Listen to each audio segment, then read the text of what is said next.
안녕하세요. 연애 1년차 동갑내기 남자친구와 결혼 준비 시작했다가 얼마 전 뒤집어 엎어버린 올해 30살 여자입니다. 거지근성이라고 말로만 들었지. 제가 결혼까지 생각했던 남자친구가 바로 그런 거지근성을 가진 사람일 거라고는 생각도 못해서 더 충격적이네요. 남자친구는 지역에 있는 평범한 회사 다니는 사람입니다. 연봉은 3천 중반이라고 하고 다니는데 정확히는 세금이다, 4대 보험이다 이것저것 다 떼고 나면 실수령하는 게 200 중반이에요. 나이 30, 사회생활 시작한 지 2년차 치고는 그냥 평범하다고 생각하는데 항상 남자친구의 비교 대상은 자기보다 더 잘 나가는 또래가 아니라 저였습니다. 솔직히 벌이 자체는 남자친구가 저보다 많이 버는 건 사실이었지만 자취하면서 월세로 나가는 것까지 생각하면 엄밀히 말하면 저랑 거의 똑같이 버는 거나 마찬가지였거든요. 저는 월급 200 받으면서 일하고 있고요. 독서실 총무일을 하고 있습니다. 독서실 총무가 무슨 돈을 그렇게 많이 받냐고 하실 분들도 계실 텐데 사실 제가 일하는 독서실이 저희 부모님 건물에 있고 건물 탑층인 자리가 도무지 나가지가 않아서 이래저래 방법을 생각하던 부모님께서 직접 독서실을 차려서 운영을 하고 계세요. 90평 규모고 100석 정도 되는데 대한민국에서 하나 사라지지 않을 게 학구열이라는 말에 위치도 주변에 아파트 단지와 학교가 많아 대박나겠다 생각하고 차리게 되었는데 생각보다 벌이가 좋은 편은 아닙니다. 그나마 시험 시즌이 되면 사람이 많이 차기는 하는데 그때도 만석이 되지는 않고 시험 기간 아닌 평소 때에는 20석도 채우기가 힘들어요. 그래도 위치가 좋아서 적자가 난 적은 한 번도 없는데 건물 한 층을 거의 다 쓰는 것 치고는 딱히 재미를 못 보고 있는 거나 마찬가지이죠. 남자친구와 연애하면서 제가 독서실 총무라는 것만 이야기했지 부모님 건물이라고 이야기한 적도 없고 제가 독서실 관리하면서 부모님께 월급으로 얼마를 받는지는 말해준 적 없습니다. 그래서 남자친구는 독서실 총무가 보통 한 달에 100만 원도 겨우 번다는 이야기를 어디서 듣고 와서는 저보다는 자기가 훨씬 더 상황이 낫다고 생각했는지 항상 뭐만 있으면 독서실 총무하는 너는 모르겠지만 사회생활이 그렇게 녹록지 않다는 둥 하면서 잘난 척을 했어요. 남자친구는 남자친구대로 제가 독서실 총무를 한다니까 무슨 공무원 준비라도 준비하는 걸로 알았다고 하네요. 그런데 제가 딱히 공부하고 있는 건 없고 그냥 일하고 있는 거라고 말했더니 왜 그 나이 먹고 사지멀쩡한데 취직 준비해서 회사를 들어가지 않고 아르바이트나 마찬가지인 독서실 총무를 하고 있느냐고 한마디 하더라고요. 목표 없이 사는 건 자기 스스로를 좀먹는 짓이라고 저한테 가르쳐주듯 말한 적도 있습니다.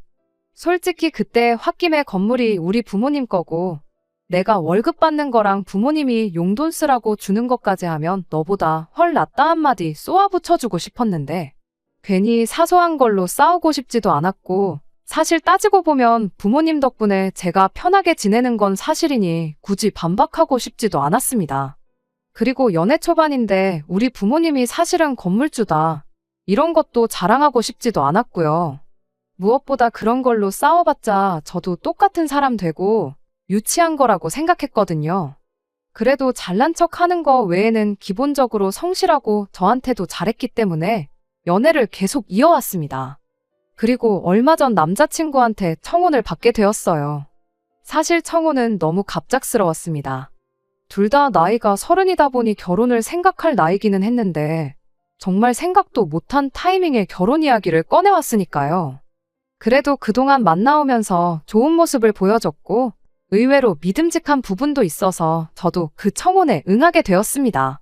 당시 저희 부모님도 결혼으로 저한테 부담을 주시기도 했고 남자친구가 있다고 하는데도 선자리를 자꾸 알아봐 주신다고 했었거든요. 그런데 저는 결혼은 연애 결혼을 하고 싶었던 마음도 있어서 남자친구의 청혼이 그렇게 싫지만은 않았어요. 부모님께서 제가 결혼을 하면 어느 정도 지원을 해주실 거라는 확신도 있었습니다. 적어도 반반 결혼은 해야지 않겠냐는 생각에 남자친구한테 결혼을 위해 모아놓은 돈이 있느냐고 물었고 저도 그때쯤 저희 부모님이 뭐 하시는지 말을 해줘야겠다는 생각을 했어요. 그런데 남자친구가 독서실에서 아르바이트나 하고 있는 네가 무슨 돈이 있겠냐며 돈 걱정은 하지 말라는 겁니다. 자기는 이미 오래전부터 집을 가지고 있었다고 저보고 혼수만 조금 해오면 된다고 하더라고요. 데이트하면서 벌이에 비해 씀씀이가 큰 편이라고 생각했는데 다 믿는 구석이 있어서 저랬구나 싶었어요. 저렇게 자신있게 나오는데 제가 부모님 이야기를 꺼내기가 조금 그렇더라고요. 그래서 말할 타이밍을 못 잡고 있었습니다. 그리고 얼마 뒤에 남자친구 부모님을 소개받게 되었어요. 남자친구 부모님은 지하철을 타고 거의 끝까지 가서 거기서도 마을버스를 타고 10분은 넘게 들어가야 있는 주택가에 위치한 2층짜리 단독주택에서 살고 계셨습니다. 2층은 남자친구 부모님이 살고 계시고 1층은 현재 세를 주고 있다고 하더라고요. 소음에 예민한 사람들이니 계단에서부터 조용히 올라오라고 저한테 말을 해주길래 그래서 알게 되었습니다. 남자친구 부모님은 저를 따뜻하게 맞아주셨어요. 저희 부모님에 대해서 물어보시면 그때라도 말을 할까 했는데 따로 물어보시지도 않더라고요. 이야기가 다 끝나갈 때쯤 남자친구 어머니께서 아랫집에 사는 사람들이 올 11월은 돼야 집을 비울 거라고, 그러니 결혼 날짜는 그 이후로 잡는 게 좋겠다고 하셨습니다. 저도 당장 번갯불에 콩 구워 먹듯 결혼식을 올릴 생각도 없었고 알아봐야 할 것도 많아서 결혼식은 내년 초쯤으로 생각하고 있었거든요. 그런데 제 결혼식과 아랫집에 새들어 사는 사람들이 도대체 무슨 상관이 있나 싶었습니다. 그러니 남자친구 어머니가 하는 말이 그래도 결혼식 올리고 나서 지낼 곳은 있어야 하는 거 아니냐고, 11월은 돼야 아래층이 비고 수리는 못해도 도배랑 장판은 새로 해주시겠다고 하시는 거예요. 남자친구가 집이 이미 있다고 했는데 그 집을 두고 신혼살림을 굳이 1층에 차릴 이유가 있느냐고 제가 물어봤어요. 그랬더니 남자친구가 중간에 껴들고는 집이 준비되어 있다고 했던 게 자기 명의로 되어 있는 집이 아니고 바로 이 집 1층이라고 하더라고요. 더 이야기했다가는 남자친구 부모님 앞에서 큰 싸움으로 번질 것만 같아서 인사드리고 자리 마무리하고 밖에 나와서 따로 이야기를 했습니다. 사실 남자친구한테 따로 집은 없었고 애초부터 부모님 집 1층에 살림 차려서 부모님과 한 집에서 같이 살 생각을 가지고 있었던 겁니다. 남자친구한테 그럼 처음부터 집이 있는 게 아니라 부모님 집에 얹혀서 살 계획이라고 말을 해주지 그랬냐고 따졌어요. 그러니 남자친구가 한다는 말이 1층이랑 2층이랑 따로 분리된 공간인데 그게 왜 얹혀 사는 거냐고, 엄연히 서로 다른 집이라고 하는 겁니다. 지금도 새들어 사는 사람이 있는데 그 사람들이 지금 따로 살고 있는 거지 우리 부모님 모시고 사는 게 아니지 않냐면서 궤변을 늘어놓더라고요. 같이 살고 모시고 살고 그런 걸 다 떠나서 부모님 댁 위치가 솔직히 마음에 들지 않는다고 했습니다. 종점에서 한참 더 버스를 타야 하는데 그러면 차 없는 제가 독서실 출퇴근하기도 너무 힘들지 않겠냐고 했어요. 그리고 당신한테야 부모님이지만 나한테는 시부모님이 되는 건데 아무리 1층, 2층이 분리되어 있다고 하더라도 같은 담장 한 지붕 아래에 있는 집인데 모시고 사는 거나 마찬가지 아니냐고 했습니다. 그러니 남자친구는 정색을 하면서 요즘 빚 없이 집을 가지고 시작하는 게 얼마나 유리한 건지는 알고 하는 소리냐고, 요즘 집값이 폭락하고 이자는 폭등하고 있는 것도 모르냐고 하는 겁니다. 그러니 아직도 독서실 총무나 하고 있지 하면서 또 제 앞에서 잘난 척을 하는 거예요. 그것도 직장이라고 출퇴근 걱정을 하냐고, 결혼하면 출퇴근 할 필요 없이 그냥 밥하고 빨래하고 하면 되는 거 아니냐고 하는 겁니다. 은연중에 저보고 시부모 모시고 살면서 집안일 하라는 속마음까지 뱉어버린 거예요. 그때 딱 알았습니다. 이 자식이 지금 달리 저랑 결혼을 하자는 게 다른 게 아니고 자기보다 월 수입 훨씬 적은 여자 찾아서 자기도 모아놓은 돈도 없고 쥐뿔도 없으니 시부모님 집에 얹혀 살면서 부모님 모시고 살며 식모노릇 할 수 있는 그런 사람을 찾고 있었던 거였어요. 제 배경을 잘 모르니까 그냥 독서실 총무한다는 말만 듣고 저를 딱 식모 정도로 생각했던 거고요. 그래서 혹시나 해서 떠보는 마음으로 그러면 시부모님 집에서 얹혀 살다가 집 살 돈이 모이면 그때 되면 독립할 생각이 있느냐 물어봤어요. 그랬더니 남자친구는 당연히 그럴 생각은 있다고 하면서도 자기가 지금 모아둔 돈이 따로 없고 생활비 하면서 집 살 돈 모을 거 생각하면 앞으로 최소 10년은 얹혀 살아야 하지 않겠냐고 하면서 그렇게 같이 사는 게 억울하면 제가 시내에 아파트 1개 해오라고 하는 겁니다. 이때 이미 결혼이고 뭐고 뒤집어 버리기로 정했습니다. 제가 예상한 대로 모아놓은 돈은 쥐뿔도 없는 것 같고 직장도 수입도 별 볼 일 없어 보이는 제가 남자친구 눈에는 식모로 삼기 딱 좋은 사냥감으로 보였을 거예요. 남자친구한테 처음으로 그때 부모님 건물에 대해 이야기했습니다. 제가 일하는 독서실도 부모님 소유고 제가 독서실 총무일을 하고 있는 이유부터 아마 조만간 건물 전체를 제가 관리하게 되고 월급도 지금의 몇 배는 더 받게 될 거라는 것들까지요. 그래서 뭐 상가라도 하나 팔아서 집 한 채 해달라고 부탁드려야겠다고 지금 당장 가서 물어보겠다고 말했습니다. 남자친구가 놀라가지고 입도 제대로 못 다물고 있더라고요. 저는 알아보고 연락 준다고 말하고 그 길로 잠수를 타버렸습니다. 연락이 와도 받지를 않고 죄다 무시해버렸어요. 연애하는 동안 집까지 바래다 준 적도 없고 독서실까지 찾아온 적도 없으니 제가 어디에 있는지도 모르고 엄청 애가 탔을 거예요.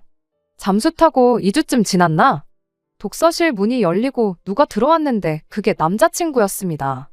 드디어 찾았다고 하면서 왜 이렇게 연락이 안 됐냐고 한참 찾았다고 제 눈치를 보면서 말을 걸더라고요. 평소였으면 전화 안 받았다고 성질머리는 있는 대로 부렸을 건데 말이죠. 회사에 있을 시간인데 여기서 뭐 하냐고 물었더니 제가 걱정이 돼서 회사 휴가까지 내고 지역 내에 있는 모든 독서실을 하나씩 찾아보고 다니던 와중이라고 말하더라고요. 이 나이 먹고 독서실 총무나 하고 있는 내가 뭐가 소중해서 그 소중한 휴가까지 써서 찾으러 다녔냐고 말하니 우리 결혼해야 하지 않겠냐고 쩔쩔 매기 시작했습니다. 헤어질 결심을 하고 나니까 그동안 잘 맞는다고 생각했던 남자친구가 그렇게 찌질해 보일 수가 없더라고요. 그래서 곰곰이 생각해보니까 너랑 결혼하면 나만 손해인 것 같고 그래서 그냥 안 하려고 그런다고 하고 헤어지자고 했습니다. 그리고 솔직히 내가 연락 끊었을 때 눈치가 있었으면 네가 계획한 것들이나 행동들만 돌이켜봐도 당연히 내가 결혼이고 뭐고 뒤집어 엎어버린 거 알지 않았냐고 자기가 차인 거 알고도 이렇게 휴가까지 써가면서 나 찾으러 다닌 거 좀 섬뜩하다고 했어요. 한 번만 더 이렇게 찾아오거나 집까지 알아내서 찾아오거나 하면 경찰에 스토커로 신고해버린다고 했습니다. 부모님 집에 얹혀 살든 모시고 살든 그거야 네 마음인데 효도는 남 시킬 생각 말고 스스로 좀 하라고 했어요. 너랑 결혼할 여자도 앞으로 너한테 등골 쪽쪽 빨리고 살아야 할 너네 부모님도 불쌍하다고 쏟아내니 뭐라고 저한테 반박도 못하고 꿀먹은 벙어리 마냥 가만히 있다가 독서실 문 열고 나가더군요. 한동안은 집에 돌아갈 때 아버지가 마중을 나와주셨어요. 그래도 요즘 세상 흉흉한 게 있으니 혼자 집에 가긴 무섭더라고요. 다행히 한 달 동안 별일 없었고 그 뒤로도 연락도 없고 나름 안전이별했다고 생각합니다. 독서실은 지금 공용 오피스로 새로 개업을 하려고 알아보고 있어요. 요즘 1인 창업이 유행이라 이쪽이 독서실보다 유망하다고 들어서요. 시설도 크게 바꿀 게 없다 보니 괜찮은 결정인 것 같다고 부모님이 제가 맡아서 한번 해보라고 밀어주기로 하셨어요. 부모님께서 슬슬 저한테 하나씩 일을 맡기시려고 하는 걸 보니 이제 은퇴를 준비하시는 것 같습니다. 한동안은 정신을 쏟을 일이 생겼으니 저한테는 잘 된 일인 것 같아요. 속이 시커먼 거지근성 속물들보다는 행복하게 살기 위해 노력해야겠습니다. 두 번째 사연입니다. 안녕하세요. 한 입으로 두말하는 염치 없고 뻔뻔한 시어머니와 연 끊고 살고 있는 30대 여성입니다. 부모 사랑은 내리사랑이라던데 저희 시어머니는 대체 왜 그러셨을까요? 저와 동갑내기인 남편은 서로의 지인들의 소개로 처음 만났습니다.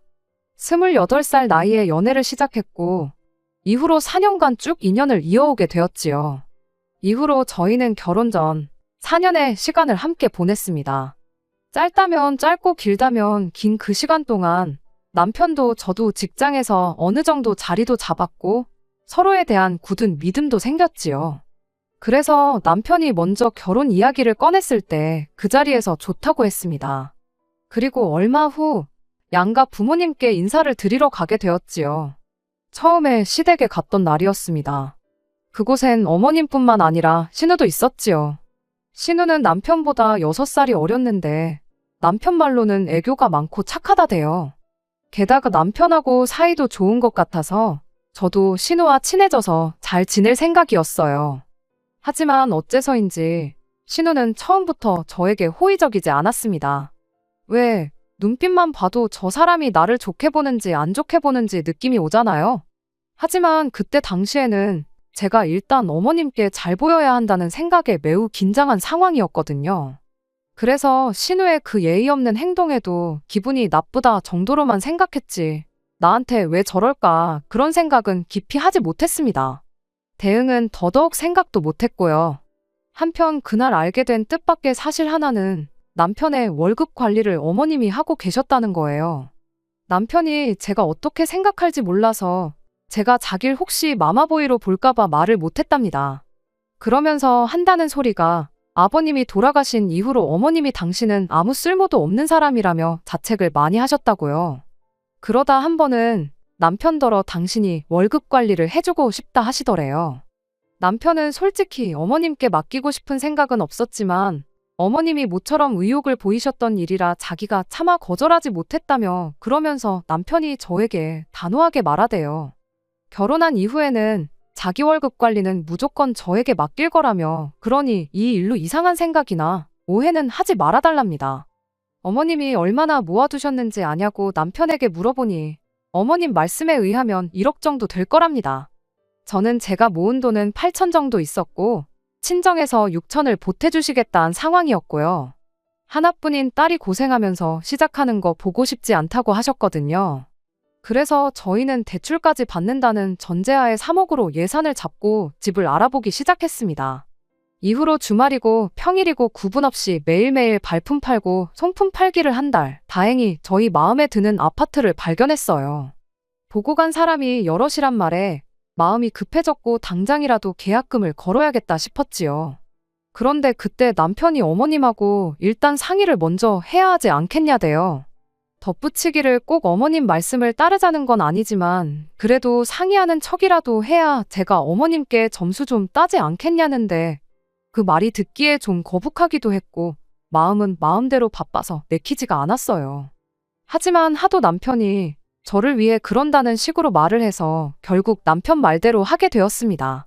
대신 저는 주말에 이미 약속이 있었기에 남편 혼자 어머님을 만나 뵙고 오기로 했지요. 하지만 남편이 어머님을 만나고 온 그날 밤, 전 정말 충격적인 이야기를 듣게 되었습니다. 저도 남편에게 전해 들은지라 정확히 어머님과 남편 사이에 무슨 대화가 오갔는지는 몰라요. 하지만 분명한 건 1억이란 돈은 없다는 사실이었지요. 그럼 얼마나 있는 거냐니까 4천 정도 있는 것 같대요. 나머지는 다 어디에 쓰셨대냐고 물으니 자기도 똑같이 여쭤봤는데 하신다는 말씀이 다 먹고 사는데 썼다고 그러시더랍니다. 당시 남편이 말하길 아버님이 돌아가신 이후로 어머님은 연금을 받고 계셨고 계단 청소를 다니시며 한 달에 100만 원 남짓한 수입도 있다고 했거든요. 그리고 남편이 따로 한 달에 30만 원씩 용돈도 드리고 있었고요. 그런데 그걸론 부족하셨던 건지 아들이 10년 가까이 직장 생활을 하며 모은 돈을 반도 넘게 쓰셨다는 게 솔직히 저로선 도무지 납득이 되질 않더라고요. 그리고 한편으론 남편이 정말 몰랐을까 그런 의심마저 들었어요. 하지만 수화기에 대고 정말 엉엉 우는 남편의 목소리를 들으니 제 마음이 너무 안 좋더군요. 결국 그 다음 날 남편과 함께 다시 어머님을 찾아뵙게 되었습니다. 자초지종도 듣고 앞으로 어떻게 해야 할지 이번에야말로 상의를 해봐야겠다 싶었으니까요. 그리고 어머님이 보여주신 태도는 제가 예상한 것과는 많이 달랐어요. 저희에게 미안해하실 줄 알았는데 오히려 역정을 내시대요. 부모가 먹고 사는 게 힘들면 자식 돈도 좀 쓸 수 있는 거 아니냐며 저희가 당신을 무슨 빚쟁이 취급을 한다나 어쩐다나 시쳇말로 아주 배째라는 식으로 나오시니 남편도 저도 뭐라 할 말이 없었네요. 하지만 이내 어머님께선 어쨌든 미안하게 됐답니다. 남편이 이렇게 빨리 장가간다고 할 줄 몰랐고 언젠간 당신이 채워놓으려고 했다고요. 그러면서 기왕 이렇게 된 거 저희 집을 시댁 근처에 구하래요. 그러면 제가 직장 생활하는 동안 애는 당신이 책임지고 돌봐주시겠다고요. 하나고 둘이고 상관없답니다. 그러면서 요새 애 봐주는 사람들도 한 달에 몇백씩 줘야 한다는데 당신한테 맡기면 저희도 돈을 아낄 수 있으니 좋지 않냐고. 사실 그 무렵 제가 아는 언니 애가 어린이집을 다니다가 큰 사고를 당했거든요. 그래서 저도 당장은 아니더라도 아이를 낳게 되면 어떻게 해야 하나 고민이 많았네요. 그런데 마침 어머님께서 먼저 아이를 봐주겠다 하시니 그 제안이 솔깃하긴 하대요. 남편도 제 눈치를 살피는 것 같고 그래서 일단 생각해 보겠다 했습니다.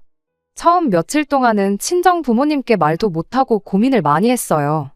파혼도 생각을 안 한 건 아닌데 남편하고 사이는 좋았고 청첩장까지 나온 마당이었으니 차마 용기가 나지 않았지요. 그리고 파혼한다고 사라진 돈이 다시 생기는 것도 아닌데 이제 와서 파혼을 하는 게 의미가 있나 싶기도 하대요. 정말이지 별의별 생각이 다 들었고 머릿속에서 별의별 시나리오를 다 써봤답니다. 그러다 결국 어쩔 수 없이 친정부모님께 다 털어놓았어요. 두 분 다 화가 많이 나셨지만 그래도 친정어머니께서는 아이를 봐주겠다는 약속이 마음에 걸리시는 눈치시대요. 그도 그럴게 저희 친정어머니는 일을 하고 계셨기 때문에 제가 애를 낳아도 도와주실 상황이 못 되셨거든요. 그래서 결국 결혼은 그대로 진행하기로 했네요. 구구절절 적지를 못해서 그렇지 정말 깊은 고민 끝에 내린 결정이었어요. 그렇게 우여곡절 끝에 부부의 연을 맺었습니다. 신혼여행은 둘 다 회사 일 때문에 휴가를 오래 낼 수가 없어서 가까운 제주도로 다녀왔어요. 여행의 마지막 날, 다음 날 바로 출근을 해야 하는 상황이라 집으로 가고 싶었지만 신우가 전화해서 한다는 말이 그래도 시댁에 인사는 하고 가야 하지 않냐입니다. 어린 신우가 그러니 너무 짜증나더라고요. 그나마 시댁이랑 저희 신혼집이랑 가까운 거리였으니 좋은 게 좋은 거다 생각하고 시댁에 들렸네요. 시댁에 도착하니 신우랑 어머님이 저희를 기다리고 있었습니다. 하지만 이내 저와 남편의 빈손을 보고는 진짜 너무하는 거 아니냐고 또 무례하게 굴더라고요. 신혼여행에서 아무것도 안 사오는 사람이 어디 있냐고요. 순간 어머님께서 이 사람 돈을 그렇게 다 쓰지 않으셨으면 저도 뭐라도 사왔을 거라고 쏘아붙이고 싶었지만 차마 그럴 순 없어서 시간이 없었다고 둘러댔어요. 그리고 이내 신우가 어머님도 남편도 다 있는 자리에서 또 한 번 선을 넘더군요. 아직 30도 안 된 신우가 애인도 없는 신우가 저더러 한다는 말이 자기가 웬만한 남자는 다 만나봤대요. 그런데 아무리 눈을 씻고 찾아봐도 자기 오빠만한 그러니까 제 남편만한 남자는 없다는 겁니다. 그리고 자기 어머니 그러니까 저희 시어머니요. 아버님 돌아가시고 힘들게 버티신 불쌍한 분이라고 잘해드리래요. 아니 100번 양보해서 손이 시누이가 그런 소리를 해도 어이가 없을 판국에 한참 어린 신우가 저한테 잔소리를 하니 저도 더는 못 참겠더군요. 그래서 제 할도리는 제가 알아서 한다고 아가씨나 잘하라고 쏘아붙였습니다. 아가씨 지금 이러는 거 굉장히 무례하고 어머님 얼굴에 먹칠하는 거라고 덧붙였고요.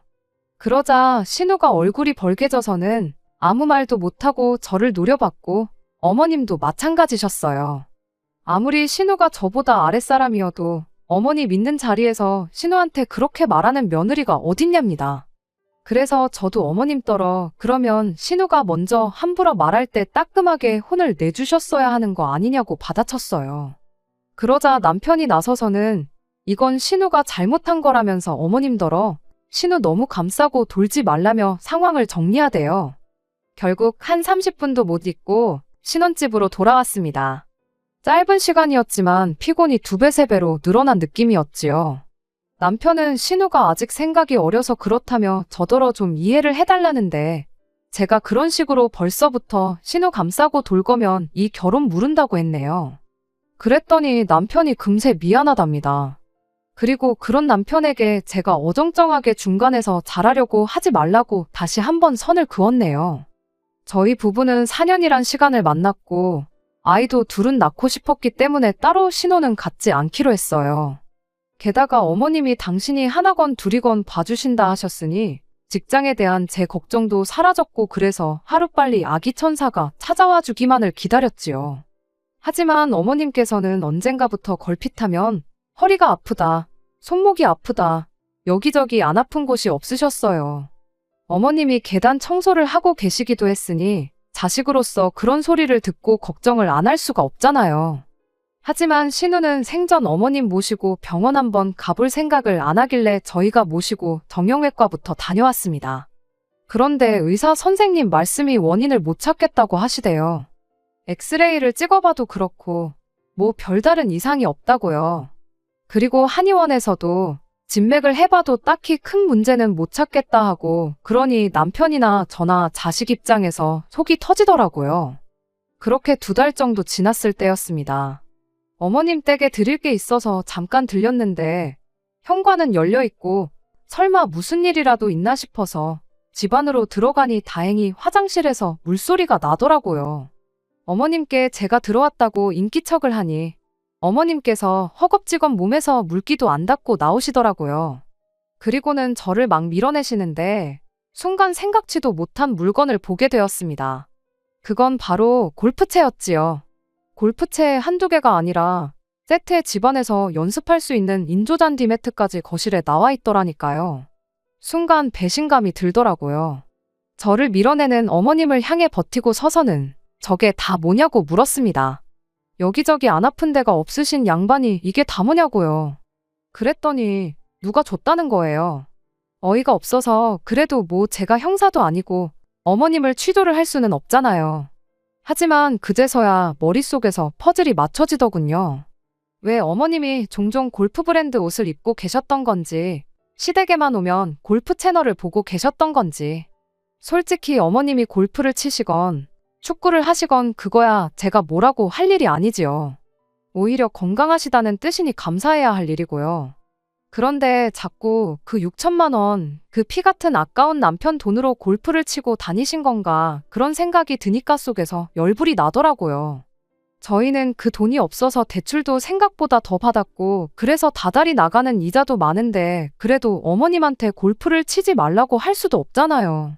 저희한테 돈 달라고 하시는 것도 아니고 그래서 남편한테 일단 상황만 일러두고 알고나 있으라고 했어요. 남편이 저더러 저 볼낯이 없다고 미안하답니다. 그렇게 또 시간이 흘러 저는 결혼한 지 6개월 만에 아이를 가졌습니다. 당연히 양가 어른들 모두 좋아하셨어요. 그런데 어머님께서는 축하한다 소리는 하시면서도 애를 봐주는 일에 대해선 이런 방구도 없으셨지요.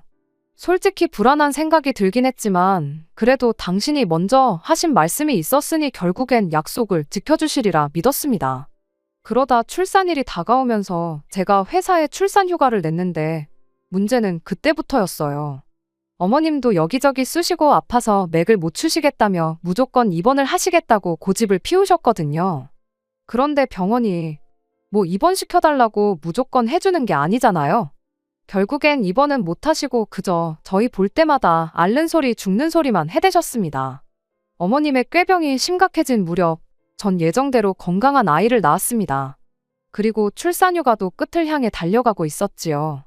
육아휴직을 쓸 수도 있었지만 그랬다간 제가 복귀를 했을 때 제 자리가 남아있을지 솔직히 확신이 들지 않았어요.